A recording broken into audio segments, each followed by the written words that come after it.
Bonjour à tous.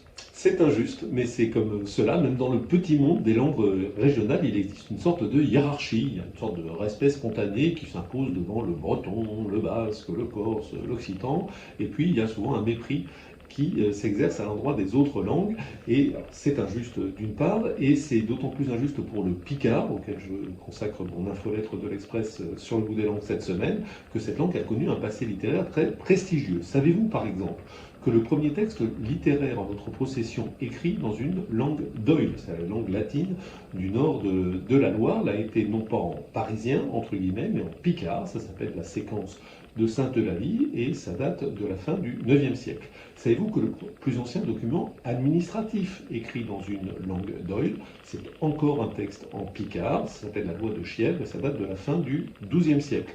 Restons au XIIe et au XIIIe siècle, justement. Il y a une vie littéraire très intense en Picardie, avec des auteurs comme Conon de Béthune, Jean Bodel, Adam de la Halle et quelques autres. Dans le même temps, nous disent les spécialistes, il n'y a pas de vie littéraire à Paris. Et oui, ce genre de choses qu'on n'apprend jamais dans les écoles. Aujourd'hui encore, on compte à peu près 400 écrivains en langue picarde, écrivains qui ne passent jamais à la télé, évidemment.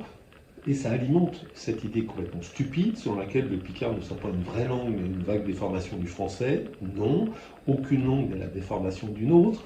Le picard est une évolution du latin, c'est l'évolution spécifique qu'a connue le latin en Picardie. Le français, c'est l'évolution spécifique qu'a connue le latin à Paris. Le provençal, c'est l'évolution spécifique qu'a connue le latin en Provence. Et on pourrait continuer comme ça avec le roumain, le portugais et beaucoup d'autres. Toutes les langues latines sont cousines, simplement. D'un point de vue linguistique, elles sont égales. Le français est devenu langue officielle d'un État, pas le picard, mais ça fait du picard, non pas un patois, mais une langue non officielle.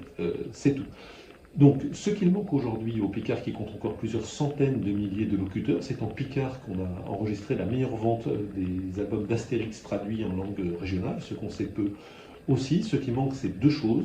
Un enseignement massif, c'est-à-dire il y a quelques cours qui sont donnés ici ou là, mais rien de structuré et rien de sérieux, donc c'est pas comme ça qu'on formera de nouveaux locuteurs, et puis surtout un soutien de l'État. Savez-vous quelle est la somme qu'alloue annuellement l'État à la langue picarde? 20 000 euros. 20 000 euros pour sauver une des langues de France qui plus est, a connu un passé prestigieux de vous à moi. Ça n'est pas exactement sérieux. Plus de détails, comme d'habitude, sur la version écrite de l'infolettre de l'Express, sur le bout des langues. Bonne semaine à tous.